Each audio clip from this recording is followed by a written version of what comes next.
은혜 받으실 하나님의 말씀은 로마서 7장 24절입니다. 오호라, 나는 곤고한 사람이로다. 이 사망의 몸에서 누가 나를 건져내랴. 아멘.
오라 나는 곤고한 사람이로다. 이 사망의 몸에서 누가 나를 도와주랴. 이 말씀으로 은혜를 나누고자 합니다. 결혼을 하고 자식을 낳고 기르게 되면 부모는 자식에 대한 장밋빛 기대를 가지고 금지 옥엽으로 기르게 되는 것입니다. 그 자식이 점점 자라면서 부모의 기대에 미치지 못하면 안타까워서 타이르고 부모님이 간절한 마음으로 부탁을 하지요. 그럼에도 반항하고 삐뚤어지면 채찍을 때리거나 벌을 줍니다. 어디 부모가 좋아서 채찍 때리고 벌을 줍니까? 부모가 자식에게 채찍 때리고 벌을 줄 때는 눈물을 흘리면서 그렇게 하는 것입니다. 그래도 자식이 부모의 기대를 완전히 저버리면 어찌할 수 없어 자식이라도 포기할 수밖에 없는 것입니다. 그러나 훗날 자식이 회개하고 당자가 되어서 돌아오면 또 어찌할 수 없이 받아주고 그 저지른 빚을 대신 갚아주는 것이 근질긴 부모의 사랑인 것입니다. 우리 하나님이 인생을 대하시는 것도 이와 조금도 다름이 없습니다. 하나님은 우리 인간에 대한 크나큰 기대를 가지고 계십니다. 이스라엘 백성을 선민으로 세우시고 애굽에서 인도하여 내셔서 시내산에서 선민으로서 언약을 맺으셨습니다. 출애굽기 19장 3절로 6절에 보면 이스라엘 백성을 선민으로 삼고 얼마나 큰 기대를 가지고 있는 것을 보여주고 있습니다. 다 같이 한번 읽어보십시다. 모세가 하나님 앞에 올라가니 야훼께서 산에서 그를 불러 말씀하시되 너는 이같이 야곱의 집에 말하고 이스라엘 자손에게 말하라. 내가 애굽 사람에게 어떻게 행하였음과 내가 어떻게 독수리 날개로 너를 업어 내게로 인도하였음을 너희가 보았느니라. 세계가 다 내게 속하였나니 너희가 내 말을 잘 듣고 내 언약을 지키면 너희는 모든 민족 중에서 내 소유가 되겠고 너희가 내게 대하여 제사장 나라가 되며 거룩한 백성이 되리라. 너는 이 말을 이스라엘 자손에게 전할지어다. 하나님의 간절한 기대와 소원이 그에 담겨 있는 것입니다. 네가 내 말을 잘 듣고 내 언약을 지키면 너는 모든 민족 중에서 하나님의 특별한 소유가 되고 제사장 국가가 될 것이요 하나님께서 거룩한 백성으로 만들어주겠다고 약속하신 것입니다. 그러고 난 다음 하나님과 언약을 맺을 때 하나님이 10계명을 주셨습니다. 첫째부터 4계명은 하나님과의 계명이요 그 다음 6계명은 인간관계의 계명인 것입니다. 그리고 10계명에 연이어서 그들은 율법, 법령, 규칙, 교훈, 계명, 계시 등을 따라서 약 613개의 법령을 주셨습니다. 원래 10계명은 이스라엘 백성들의 근본적으로 주신 계명이요 그 근본적인 계명에서 여러 가지 생활 규범을 결정한 것이 613개입니다. 그리고 하나님께서는 이를 지키라고 말하셨습니다. 그럼에도 불구하고 이스라엘 백성은 그 하나님의 계명을 지키지 못하고 거의 모두 다 파괴하고 마는 것입니다. 하나님과 언약은 계명을 통해서 맺은 것인데 언약을 파괴해버리고 말았으니 하나님은 일방적으로 거역을 당하고 마는 것입니다. 기대와 교훈과 채찍에도 변치 않는 이스라엘 백성을 하나님은 어찌할 수 있습니까? 선지자를 보내서 타이르고 어르고 가르치고 교훈하고 채찍을 때려도 반항하고 듣지 않았습니다. 결국에는 주님은 이스라엘 백성을 버리고 말한 것입니다. 오늘날도 마찬가지입니다. 주님이 우리에게 큰 기대를 하고 부르셨는데 우리가 세월이 지나가면 주의 부르심을 잊어버리고 주의 계명을 저버리고 율법을 짓밟아버리는 것입니다. 그러면 하나님의 계명을 어겼으므로 하나님이 우리를 부르고 타일르고 부탁하고 어르고 그래도 안 들으면 주님께서 채찍을 때리시고 버리기까지 하는 것입니다. 청교도 정신으로 건립된 미국을 보십시다. 공립학교에 10계명을 늘 걸어놓도록 했습니다. 미국 엘레바마 주 법원 청사에도 10계명 돌판이 있었는데 이것에 대해 연방 대법원에서 국가가 특정 종교를 옹호하는 것이라며 철거하도록 명령했습니다. 게다가 1963년 케네디 대통령 재임 당시 대법원은 국립학교에서 성경 교육을 할 수 없다고 판결하고 기도도 못하게 했습니다. 1980년에 엘레바마 연방대법원은 공립학교 교실벽에 있던 10계명도 떼도록 했습니다. 이후 30년이 지난 미국은 이전과 많이 달라졌습니다. 폭력 범죄가 거의 6배 증가했고 사생아가 4배, 결손가정 아동이 3배, 10대 자살은 2배 이상 늘어났습니다. 반면 대학 입학 시험 성적은 무려 80%가 저하되었습니다. 미국의 도덕성은 갈수록 추락하고 총기 사건은 초등학교로 확산되면서 최근 이러한 미국의 범죄를 해결하기 위해서는 각급 학교의 기도 시간을 부활시키고 10계명을 달도록 해야 한다는 여론이 일어나고 있는 것입니다. 10계명은 하나님께서 반드시 지키라고 주신 계명입니다. 과거 이스라엘 백성은 이러한 계명과 율법에 불순종함으로 하나님께 버림받았습니다. 하나님을 섬기고 계명을 지키며 주의 뜻대로 살겠다고 결심하고 청교도들이 미국에 건너가서 나라를 세운 지 한 300년이 지난 오늘날에 와서는 완전히 타락했습니다. 10계명도 저버리고 기도도 학교에서 못하게 하고, 그러므로 미국이라는 사회가 부패하고 범죄 천지가 되어가고 있는 것입니다. 하나님 앞에서 우리가 처음 사랑을 버릴 때 하나님도 우리를 버리게 되는 것입니다. 우리가 하나님을 잘 순종하고 잘 믿으면 하나님께서 우리를 특별한 민족으로 삼아주시고 하나님이 특별히 복을 내려주시는 것은 당연한 이치인 것입니다. 우리 하나님은 우리에게 굉장한 기대를 가지고 있는 것입니다. 이스라엘 백성이 하나님을 배반함으로 하나님이 버렸고 온 세상이 하나님께 버림받았으나 하나님은 다시 찾아오셨습니다. 하나님께서는 인간이 율법과 계명을 감당할 수 없다는 것을 깊이 알고 계셨습니다. 인간에게 그것을 깨닫게 한 것입니다.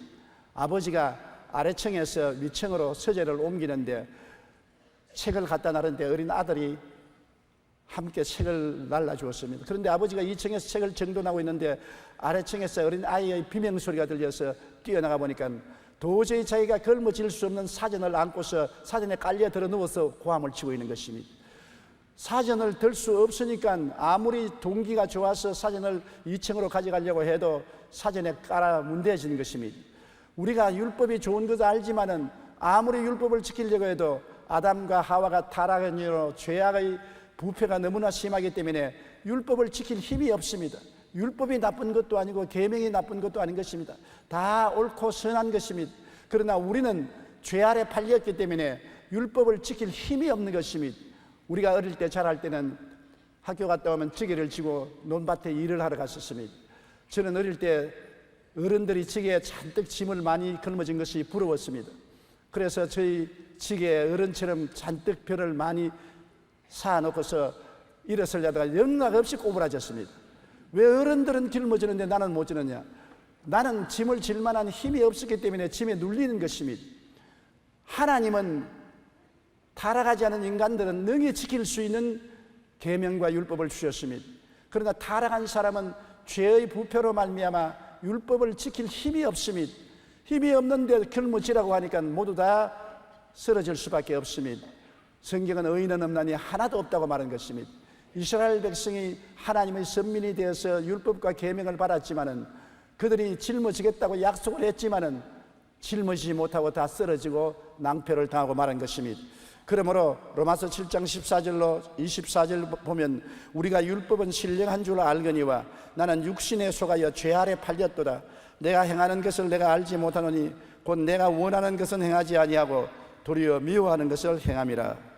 만일 내가 원하지 아니하는 그것을 행하면 내가 이로써 율법이 선한 것을 시인하노니 이제는 그것을 행하는 자가 내가 아니요 내 속에 거하는 죄니라.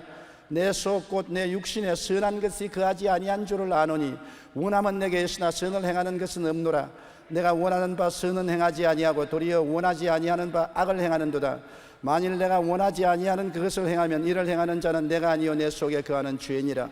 그러므로 내가 한 법을 깨달았노니 곧 선을 행하기 원하는 나에게 악이 함께 있는 것이로다. 내 속 사람으로는 하나님의 법을 즐거워하되 내 지체 속에서 한 다른 법이 내 마음의 법과 싸워 내 지체 속에 있는 죄의 법으로 나를 사로잡는 것을 보는도다. 오라 나는 곤고한 사람이로다. 이 사망의 몸에서 누가 나를 건져내랴. 이 신앙 고백을 우리가 말했으면 타당하다고 생각하는 것입니다. 그런데 신자 중에 신자요 사도 중에 사도요 하나님의 제자 중에 제자인 바울 선생이 그런 탄식을 했다니까 우리가 고개를 갸우뚱할 수밖에 없습니다. 바울같이 율법에 흠이 없다고 말한 그 사람도 내적인 어마어마한 갈등과 전쟁이 있었습니다. 선을 행하려고 하는데 악이 일어나서 선을 정복하고 악으로 끌고 가니 악에게 끌려가는 자기의 모습이 너무나 처참해서 탄식을 한 것입니다. 오라 나는 곤고한 사람이로다. 마음에 말할 수 없는 갈등과 고통이 있어서 탄식을 합니다. 누가 나를 이 몸에서 건져내랴. 자기 힘으로는 건져나갈 수가 없다는 것입니다. 여러분, 이 사실을 우리는 너무나 잘 체험하지 않습니까? 예수를 믿고 난 다음에도 우리가 선을 행하기 원하나 선을 행하지 못합니다. 제가 불광동에서 교회 개척할 때 과부로 자녀들을 기르는데 보통의 장사를 하는 아주머니 한 분이 예수를 믿고 구원을 받게 된 것입니다. 주일날도 열심히 교회 나오고 새벽기도에도 새벽기도를 하고 그 다음에는 보통이를 머리에 이고 장사하러 나가고 했는데 하루는 저에게 좀 만나자고 했습니다. 그래, 왜 만나냐니까 나 이제 예수 그만 믿을래요. 아니, 그렇게 열심히 주일날 나오시고 새벽기도에 나오시고 하던 분이 왜 갑자기 그만둘라고 합니까? 그게 탈입니다. 내가 주님께 가까이 나가려고 하면 할수록 너무나 나는 죄를 자꾸 짓고 있는 것입니다.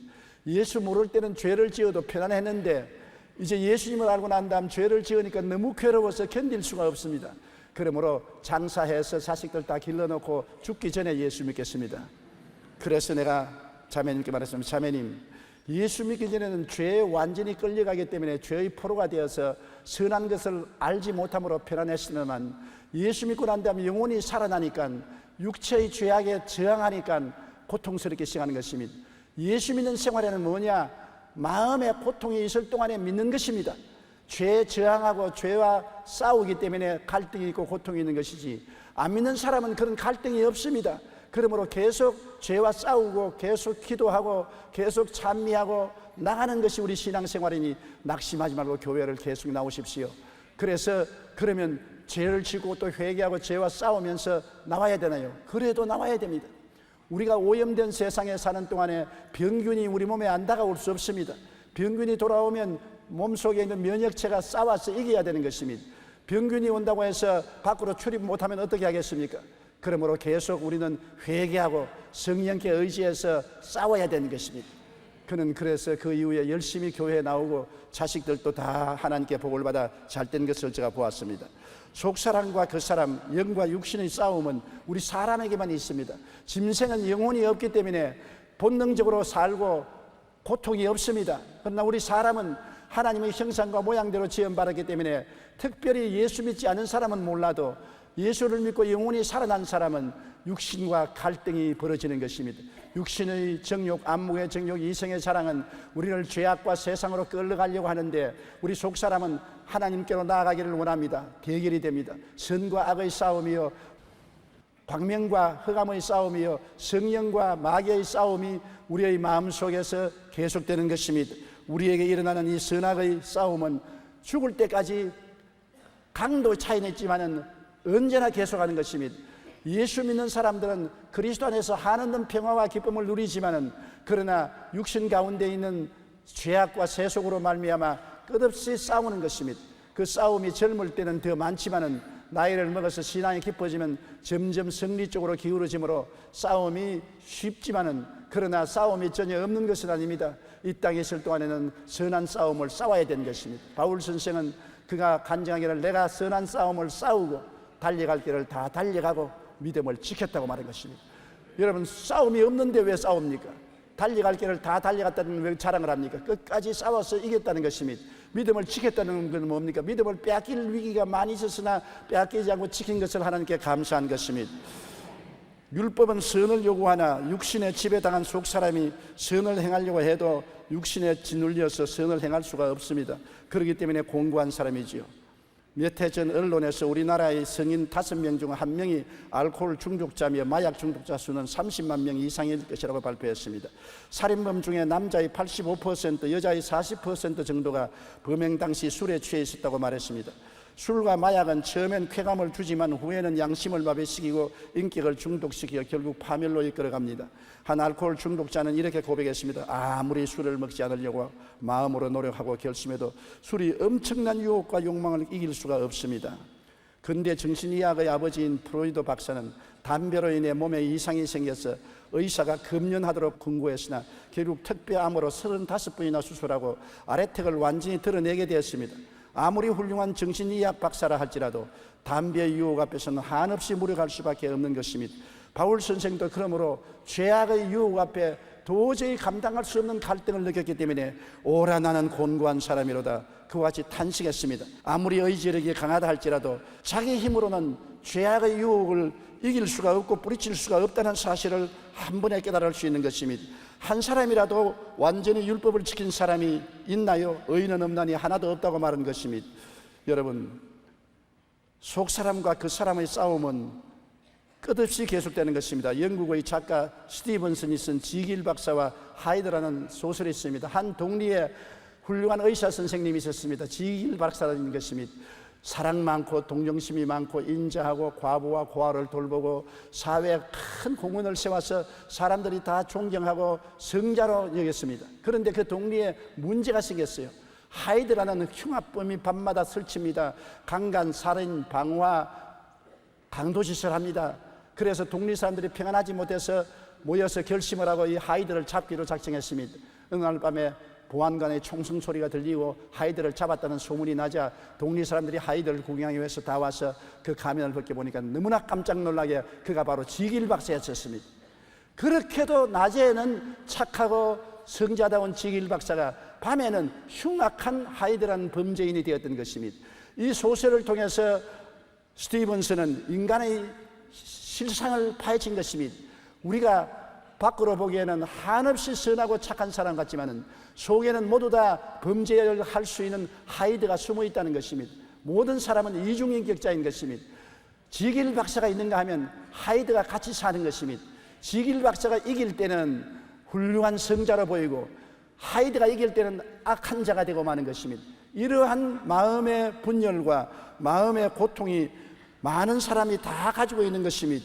어떻게 하면은 우리가 될까요? 사람의 마음속에는 선하고 바르게 살고 싶어하는 마음과 남을 해치고 죄를 저지르는 마음이 함께 있다는 것을 잘 보여주는 이 이야기 속에서 속 사람과 그 사람, 영과 육의 선한 싸움을 우리가 볼 수 있는 것입니다. 어릴 때부터 태어나서 죽을 때까지 이 싸움을 싸우지 않은 사람은 하나도 없습니다. 그러나 여러분, 율법으로서 우리 도저히 구원에 도달할 수 없습니다. 이러한 우리가 수양하고 도덕을 닦고 금식을 하고 고행을 한다고 해서 선한 행위를 할 수가 없습니다. 항상 몸에 붙어있는 육의 유혹을, 죄악을 뿌리칠 수가 없는 것입니다. 예수님께서 하루는 어느 동리에 가는데 부자 청년이 와서 물었습니다. 주님, 내가 무엇을 행해야 구원을 얻겠나이까? 행위를 물었습니다. 어떻게 행해야 구원을 얻겠나이까? 예수님께서 내가 율법을 알지 않느냐?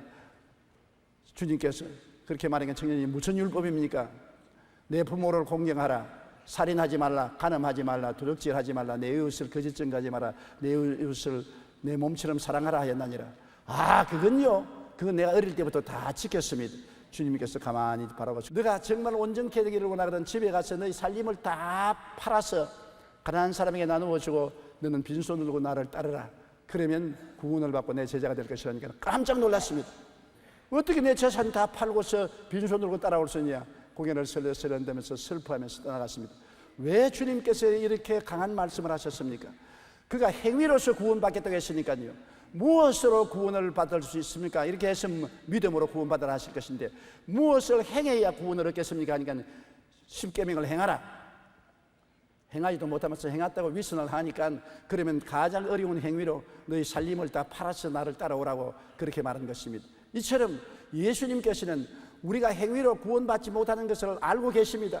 내가 행위로 구원을 받을 수 있다고 하면 감당할 수 없는 무거운 짐을 주님께서 지우시는 것입니다. 사람이 행위로 구원받은 사람은 역사적으로 한 사람도 없는 것입니다. 그러면 우리는 어떻게 구원을 받을 수가 있는 것입니까? 주님께서 우리를 도와주시는 길밖에는 다른 도리가 없습니다. 오라 나는 공고한 사람이로다. 이 사망의 몸에서 누가 나를 건져내라. 스스로 건져 나올 수가 없으니까 건져내 줄 자가 필요한 것입니다. 못 건져내 주면 죽지요. 물에 빠진 사람이 자기 힘으로 살아나지 못해서 허우적일 때는 수상 영혼이 와서 건져줘야지. 내버려 놓으면 허우적이다가 빠져 죽습니다. 모든 사람이 죄악에 빠져서 허우적거리고 있는 것입니다. 자기 힘으로 못 나와요. 율법을 지켜야 나오는데 못 지켜요. 누가 우리를 건져줄 수 있습니까? 하나님만이 우리를 건져줄 수 있는 것입니다. 로마서 8장 3절로 4절에 율법이 육신으로 말미암아 연장하여 할 수 없는 그것을 하나님은 하시나니 곧 죄로 말미암아 자기 아들을 죄 있는 육신의 모양으로 보내어 육신의 죄를 정하사 육신을 따르지 않고 그 영을 따라 행하는 우리에게 율법의 요구가 이루어지게 하리 하심이라. 하나님이 우리의 죄를 예수님께 맡겨서 예수님이 우리의 죄성을 십자가에서 다 몸짓고 피 흘려서 청산하고 정복하시고 난 다음에 이제 성령을 주심으로 성령을 따라서 가면 율법을 지킬 수 있는 힘이 우리에게 주어진다는 것입니다. 힘이 없는 우리에게 성령으로 말미암아 힘이 주어져서 이제는 율법을 느끼니 걸머쥐고 나갈 수 있게 하나님이 도와주신다는 것입니다. 그렇기 때문에 예수 믿고 성령의 도우심을 받지 않고는 우리가 율법을 지키고 살 수 없습니다. 예수 안에 있는 성령께서 우리에게 위대한 해방자가 되는 것입니다. 로마서 8장 1절로 2절을 다 같이 읽어보십시다. 그러므로 이제 그리스도 예수 안에 있는 자에게는 결코 정죄함이 없나니 이는 그리스도 예수 안에 있는 생명의 성령의 법이 죄와 사망의 법에서 너를 해방하였습니다. 우리는 예수 그리스도 안에서 보내주신 성령이 해방자로서 우리와 같이 계신 것입니다. 성령이 지금 우리와 함께 계시고 우리 안에 계신데 성령님을 인정하고 환영하고 모시드리고 의지하며 해방자 성령님께 도움을 구하면 성령이 죄와 사망의 법에서 우리를 해방시켜 주시고 자유롭게 해주시는 것입니다. 죄와 사망의 밧줄이 아무리 우리를 단단히 묶여도 성령은 예수님의 보혈의 능력으로 죄와 사망의 밧줄을 끌어버리고 여러분과 나를 자유 해방을 주셔서 율법을 쉽게 가볍게 짊어질 수 있게 만들어주는 것입니다. 그러므로 믿음으로 구원을 받지만은 구원을 받고 난 다음 구원을 지키는 것은 율법을 행해야만 되는 것입니다. 믿음으로 구원받고 율법을 행할 수 있는 길은 성령께 의지함으로 말미암아 날로 우리는 변화를 받는 것입니다. 신앙생활이란 정체된 신앙이 아닌 것입니다. 예수를 믿고 죄악과 마귀에서 건져냄을 받았으면 그때로부터 성령으로 말미암아 날로 변화되어 가는 생활이 우리 신앙생활인 것입니다. 변화가 없으면 안 돼요. 완전히 의롭게 되지는 못할지라도 우리는 예수 그리스도 안에서 최대한대로 율법을 지키려고 노력하고 또 성령의 힘을 받아서 영광에서 영광으로 변화되는 것입니다. 변화를 받지 않은 사람은 정체된 사람이요 신앙이 죽어버리는 것입니다. 그러나 변화되고 있는 이상은 그것이 적게 변화될지라도 해가 가고 날이 가고 달이 가면 변화가 쌓여서 새 사람으로 점점 살게 되는 것입니다. 누구든지 그리스도 안에 있으면 새로운 피조물이라 이전 것은 지나갔으니 보라 새 것이 되었도다. 십자가 안에서는 하나님은 이미 여러분을 새롭게 만들어 주셨습니다. 이것을 성령으로 말미암아 우리는 우리 몸에 점점 이루어져 가는 것입니다. 이러므로 이것을 새롭게 된 것을 생각하고 새 사람이 된 것을 꿈꾸고 믿고 입으로 시인하고 나가면 성령의 도우심으로 말미암아 매일같이 새로워지는 것입니다. 그 사람은 후패하나 속 사람은 날로 새로워지는 것입니다. 여러분도 매일 예수 십자가를 통하여 새로워지는 삶을 살게 되기를 주님 이름으로 축원합니다. 죄를 이기고 승리로 가는 길이 있습니다. 십자가 보혈을 의지하는 방도밖에 없는 것입니다. 십자가 보혈은 매일같이 우리를 정하게 씻어주는 것입니다. 이 세상에 사는 사람 목욕 안 할 수가 있습니까? 먼지 투성이인 우리가 매일같이 목욕을 해도 또 목욕을 해야 되는 것처럼 우리의 행위가 언제나 더러워집니다. 예수님께서 마지막 만찬을 마치시고 허리에 타올을 두르시고 대야에 물을 떠와서 제자들이 발을 씻겼습니다. 냄새는 발을 씻기니까 베드로가 주님 나는 못 씻깁니다 하니까 주님이 내가 너에게 발을 씻기지 못하면 너는 나와 상관이 없다. 그러면 내 머리도 씻겨 주십시오. 한 번 씻은 자는 온몸은 깨끗하나 발은 더러워진다 했습니다. 한 번 구원받은 사람은 영원히 구원받았습니다. 그러나 행위는 늘 더러워지는 것입니다. 발은 여러분 행위를 말하는 것입니다. 세상에 살면서 미워하기도 하고 원망하기도 하고 거짓말도 하게 되고 도적질도 하게 되고 방종도 하게 되고 그러한 일이 전혀 없다고 할 수 없는 것입니다. 그러나 우리가 필요한 것은 늘 회개해야 된다는 것입니다. 회개하지 않으므로 우리가 죄악의 노예가 되지 죄악의 먼지와 티끌이 묻으면 곧장 예수님이 보혈로 씻어야 되는 것입니다. 만일 우리가 우리 죄를 자백하면 저는 미쁘시고 이로우사 우리 죄를 사하시며 모든 불의에서 우리를 깨끗이 하실 것이요 만일 죄 없다면 거짓말하는 자라고 말했었습니다. 성경이 그렇게 말했습니다. 죄 없다면 거짓말쟁이입니다. 다 죄를 지어요. 그러나 회개하는 것이 우리 예수 믿는 사람이 하는 일인 것입니다. 매일 예수님의 보혈로 씻어야 우리는 깨끗해지는 것입니다. 아무리 더러운 몸을 가지고 왔더라도 샤워를 하고 깨끗하게 되면 그 사람은 깨끗한 사람인 것입니다. 과거를 들추어서 말하지 않습니다. 그 사람은 현재 깨끗해야 되어서 사람들 모임에 올 수가 있는 것입니다. 이처럼 우리는 매일같이 깨끗하게 씻으면 매일같이 성령으로 새로워지고 하나님 앞에 설 수 있는 것입니다. 우리 일생의 죄악을 청산할 능력이 우리 힘으로는 없어도 주의 보혈의 능력으로 우리에게 주어진 것을 생각할 때 감사하지 않을 수 없습니다. 우리는 여러분 예수님의 보혈을 의지해서 평생의 죄가 이미 용서받은 것입니다. 예수님께서 내가 다 이루었다 하실 때 태어날 때부터 죽을 때까지 죄를 다 청산해버린 것입니다. 이미 청산해 준 은혜를 우리가 힘입어서 매일매일 용서받고 매일매일 새로워지면서 우리 신앙생활을 계속하는 것입니다. 갈라디아서 2장 16절 우리 다 같이 읽어보십시다. 사람이 의롭게 되는 것은 율법의 행위로 말미암음이 아니요 오직 예수 그리스도를 믿음으로 말미암는 줄 알므로 우리도 그리스도 예수를 믿나니 이는 우리가 율법의 행위로서가 아니고 그리스도를 믿음으로써 의롭다함을 얻으려 함이라. 율법 행위로서는 의롭다함을 얻을 육체가 없느니라. 율법 행위로서는 다 바울과 같이 오라 나는 곤고한 사람이로다. 이 사망의 몸에서 누가 나를 건지내라고 탄식밖에 없습니다. 그러나 믿음으로 말미암아 단번에 우리는 의롭게 되고 죄에서 용서를 받고 해방되는 것입니다. 그러므로 단번에 얻은 이 구원을 항상 보혈로 지켜야 되는 것입니다. 늘 회개하고 늘 보혈로 씻고 늘 변화를 받아야 되는 것입니다. 자기를 타당화하면 안 되는 것입니다. 자기 죄가 드러날 때는 내가 타당화하지 말고 즉시 회개하면 즉시 용서해 주시는 것이 하나님인 것입니다. 여러분의 자식들이 잘못해도 부모에게 잘못했다고 하면은 용서해 주지 안 받아주고 때리는 부모가 있습니까? 하나님은 너무나 자비로우시고 은혜가 풍성하신 하나님이시라 회개하고 나온 사람 절대로 버리지 않는 것입니다. 회개를 하지 않은 사람은 버림을 받지만은 회개하는 사람 주님께서 저버리지 않는 것입니다. 우리는 죄를 지었고 죄 안에 있어서는 안 되는 것입니다. 성경에 죄의 길에 서지 말라고 했는 것입니다. 죄의 길이라는 것은 아예 죄에 푹 빠져서 그 길로 걸어가는 것입니다. 악한 꾀에 빠지지 말고 죄의 길에 서지 말라고 하는 것입니다. 죄의 길에 서서 푹 빠져가면 영혼도 잃어버리고 지옥으로 떨어지는 것입니다. 죄는 곧 사망이요 사망이라는 것은 지옥인 것입니다. 로마서 5장 12절에 한 사람으로 말미암아 죄가 세상에 들어오고 죄로 말미암아 사망에 들어왔나니 이와 같이 모든 사람이 죄를 지었으므로 사망이 모든 사람에게 이르렀느니라. 세상 모든 사람은 죄와 사망에 이르러서 지옥으로 내려가고 있는 것입니다. 시편 9편 17절에 악인들이 스올로 돌아가며 하나님을 잊어버린 모든 이방 나라들이 그리하도다. 스올이란 지옥인 것입니다. 필연적으로 지옥으로 떨어지는 것입니다. 어마어마한 좌절과 절망의 곳이 지옥인 것입니다.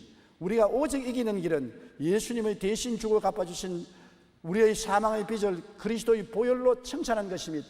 너무나 죄의 빚이 크므로 사망으로 갚아야 되는데 우리가 죽을 수가 없으니까 예수님이 대신 죽어주신 것입니다.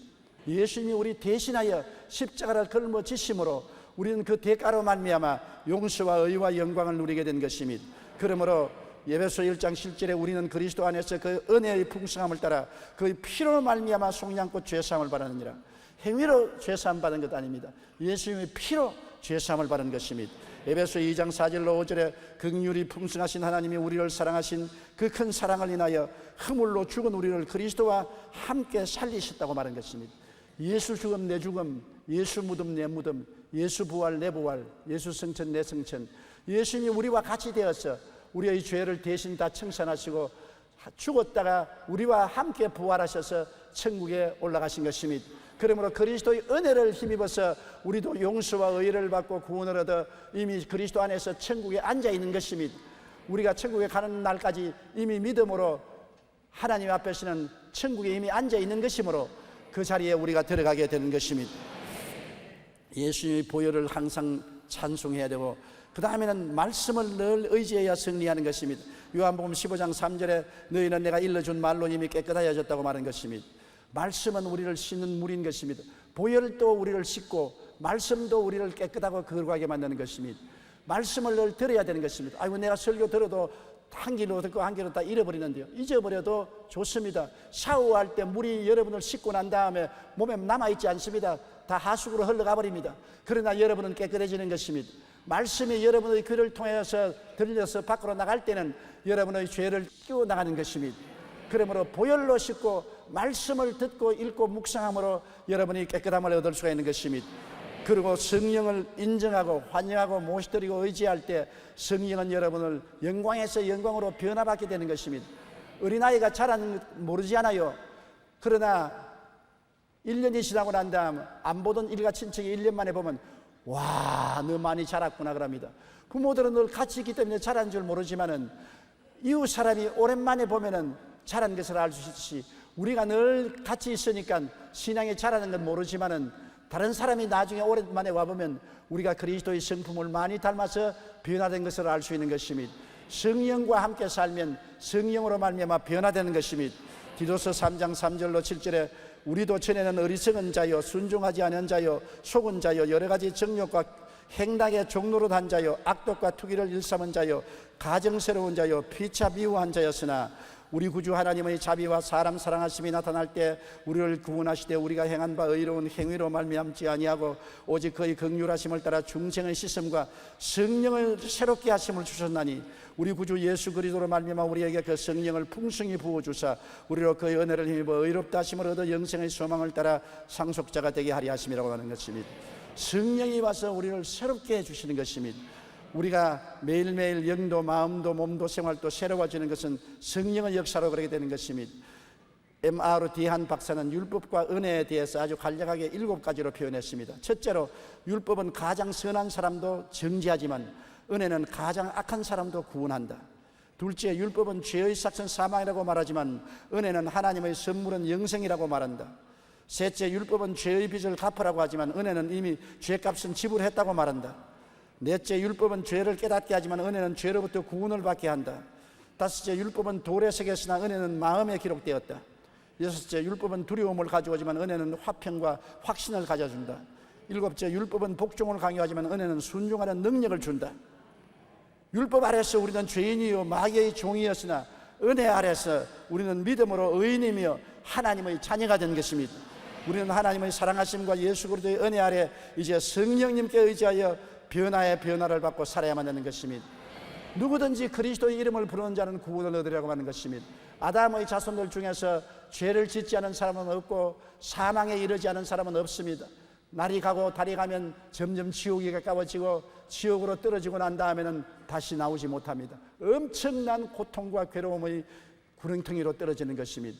그러나 지옥문을 막고 우리를 건지기 위해서 우리의 죄를 대신 짊어지고 몸짓고 피 흘리신 하나님의 아들 예수님이 계십니다.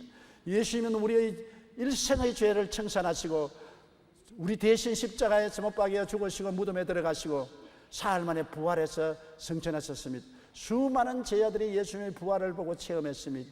이 부활하신 예수님이 이제 우리를 향해서 손을 내밀고 수고하고 무거운 짐진 자들은 다 내게로 오라. 죄악의 수고하고 무거운 짐을 지고 오라 나는 공고한 사람이라고 탄식하는 너희들은 다 내게로 오라. 내가 너희를 쉬게 하리라. 주님만이 우리를 쉬게 해줄 수 있는 것입니다. 죄짐을 지는 자 예수께로 나오십시오. 절망에 처한 자 예수께로 나오십시오. 예수님만이 여러분을 소망을 있게 하고 평안을 주시는 하나님의 아들인 것입니다. 예수 안에 영원한 생명이 있습니다. 예수만 우리가 마음속에 중심에 모시고 살면 이 세상에 바랄 것이 없는 것입니다. 우리가 세상에 태어난 목적은 예수 잘 믿고 알고 되어 천국 가는 것이 하나님의 목적인 것입니다. 이 세상은 하나님의 자녀들을 생산하는 공장인 것입니다. 이 세상에서 예수를 믿지 않으면 죽정이가 되어서 다 불타버리고 말 것이지만은 예수를 믿으면 알고게 되어서 구원을 받아 천국에 들어가는 것입니다. 예수를 믿고 구원받은 여러분은 사망에서 생명으로 옮겼으므로 매일매일 보혈로 씻으십시오. 매일매일 말씀으로 정결하게 되십시오. 매일매일 성령께 의지하여 변화받으십시오. 그래서 영광에서 영광으로 변화되어 그리스도의 형상을 닮아 주님 앞에 서는 날 하나님의 칭찬과 영광이 있게 되기를 주님 이름으로 축원합니다. 우리 고개 숙여 기도드리겠습니다. 사랑이 많으신 우리 아버지 하나님, 죄 덩어리인 우리를 주님께서 불러주셔서 예수님을 의지하여 아무 공로 없이 죄를 용서받고 이롭다함을 얻고 성령을 받아 변화하게 되면 감사합니다. 이제는 우리는 하나님의 아들이 되고 딸이 되었었습니다. 이제는 우리가 보혈을 의지하고 말씀을 통해서 씻고 성령을 의지해서 변화되고 자랄 수 있게 된 것을 감사합니다. 하나님 아버지여, 우리가 이 첫째 사명도 하나님을 섬기는 것이고 둘째도 섬기는 것이고 셋째도 하나님을 섬기는 것이옵니다. 하나님을 섬기고 살 때 우리는 하늘나라의 소망이 있게 되고 하나님의 은총을 받게 되는 것이오니 세상에 한눈 팔지 말고 한결같이 한 목적인 하나님을 섬기는 것으로 달려가게 도와주시옵소서. 예수님 이름으로 기도드리옵나이다. 아멘. 잠시 동안 고개 숙이기 바랍니다. 사람이 한번 태어나서 죽는 것은 정한이 칩니다. 죽고 난 다음에는 준엄한 심판이 있어요. 주를 믿는 사람은 생명에, 주를 믿지 않는 사람은 멸망으로 던져지는 것입니다. 그런 일이 없다고 해도 소용이 없습니다. 우리 모든 사람은 마음속에 하나님에 대한 생각을 가지고 있는 것입니다. 영혼이 있기 때문인 것입니다. 영혼이 없으면 갈등도 없습니다. 짐승이 무슨 갈등을 가지나요? 죄악에 빠진 사람이 무슨 갈등을 가지나요? 영혼이 살아나면 갈등을 가지게 되는 것입니다. 예수님의 보혈과 말씀과 성령으로 이 갈등을 잠재우고 이기고 승리할 수 있는 것입니다. 여러분, 예수를 꼭 믿어야 태어난 보람이 있습니다. 안 믿을 바에는 안 태어난 것이 좋습니다. 이 세상의 일생은 순식간에 사라지고 영원한 고통이 기다리고 있기 때문인 것입니다. 나는 아직 예수 믿지 않아요. 타락했어요. 나도 예수 믿고 구원받기를 원하니 나를 위해서 기도해달라고 하시는 분은 대강당, 텔레비실, 지교회, 지성전, 그리고 기도처, 텔레비, 인터넷, 라디오 앞에서 일어나 주시기 바랍니다. 이 시간에 일어나서 하나님 앞에 신앙을 고백해야 구원을 받게 되는 것입니다. 숨어서 구원은 받지 못합니다. 오늘 그리스도를 믿을 사람은 일어나십시오. 결단을 내리십시오. 오늘 여러분의 결단이 여러분의 영원한 운명을 결정하는 것입니다. 영원히 살 것이냐, 영원히 죽을 것이냐가 여러분의 결단에 달려있는 것입니다.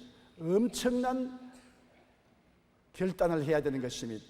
생명과 사망의 길, 축복과 저주의 길이 여러분에게 제시되어 있는 것입니다. 일어난 여러분은 이 기도를 따라해 주십시오. 사랑하신 하나님, 저는 죄인입니다. 어디에서 와서 왜 살며 어디로 가는지 알지 못하고 방황하며 지냈습니다. 오늘 하나님의 부르심을 받고 믿음으로 일어났습니다. 예수님의 십자가 보혈로 저를 씻어 주시옵소서. 저를 위하여 죽으시고 저를 위하여 부활하신 예수님을 제 구주로 모셔드립니다. 지금부터 영원토록 주님과 함께 살겠습니다. 하나님은 내 아버지가 되셨습니다. 예수님은 나의 구주가 되셨습니다. 저는 하나님의 자녀가 되었습니다. 저를 구원해 주시니 감사합니다. 예수님 이름으로 기도드리옵나이다. 아멘. 주님의 이름으로 축복합니다. 하나님의 백성이 되었습니다. 결심 카드를 제가 연부함에 넣어주시고 예배가 필요한 후에 환영 후에 꼭 출석해 주시기 바랍니다. 성도 여러분 다 일어나 주십시오. 몸이 아프시면 아픈 데 손을 얹으시고 그 외에는 가슴에 손을 얹으시기 바랍니다. 전능하신 하나님 우리 아버지, 예수님의 보혈로 씻음받은 주의 백성들입니다. 우리가 죄와 허물이 많지만은 예수님의 보혈로 씻음을 받고 용서받은 의인들이 된 것을 감사합니다. 그러므로 주님 앞에 우리가 담대히 기도할 수 있습니다. 너희가 내 안에, 내 말이 너희 안에 있으면 무엇인지 원하는 대로 구하라. 그리하면 이루리라고 말씀하셨습니다. 우리가 예수 그리스도를 통해서 하나님 안에 있고 주의 말씀, 제가 채찍에 맞음으로 너희가 나음을 입었다는 말씀을 가슴속에 믿고 있사오니 주님께 치료를 구합니다. 주의 오른손의 능력으로 나타나서 치료하여 주시옵시고 모든 고통을 멸하여 주시옵시고 질병을 멸하여 주시옵시고 건강과 생명을 허락하여 주시옵소서. 질병과 고통은 각자 몸에서 사라져라. 떠나갈지어다. 떠나가라. 예수의 이름으로 고침을 받을지어다. 고침을 받으라. 전능하신 아버지 하나님, 모든 마음에 수고하고 무거운 짐을 다 내려놓사오니 주께서 맡아 주장하여 주시옵시고 평안과 안식을 허락하여 주시옵시고 주님 경외함으로 채워주시고 성령으로 충만하여 순종하게 도와주시옵소서. 예수님 이름으로 기도합니다. 아멘. 우리 찬송가 200장 한 장 부르십시다.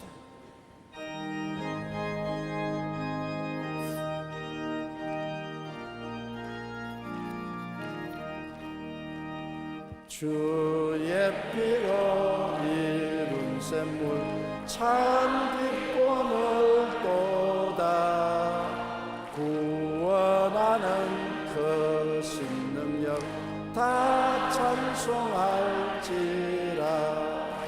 찬송하세 주의 보혈 그 샘에 지금 나가 죄의 깊이 빠진 이 몸 그 피로 밝히네. 죄악 세상 이김으로 거룩한 길 가는 나의 마음 성전 삼고 주께서 계시네.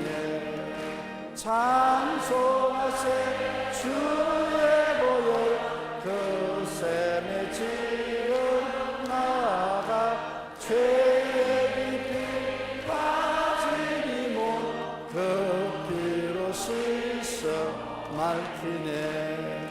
주 예수를 깊이 아는 놀라운 은혜 하늘나라 즐거움이 매일 새롭도다. 찬송하세 주의 보혈 그 샘에 지금 나아가 죄의 깊이 빠지니 못그 피로 씻어 맑히네. 옆에 계신 분들에게 주님의 보혈을 찬양합니다 하시고 앉아주시기 바랍니다. 이제는 우리 주 예수 그리스도의 무한하신 은혜와 아버지 하나님의 영원하신 사랑과 보혜사 성령님 함께 계시고 내주하시고 충만케 하시고 변화시켜 해주시고 이끌어 주시는 역사가 오늘 성회에 출석한 성도 개인 가정 생활 자녀 위에 항상 함께 계실지어다. 아멘.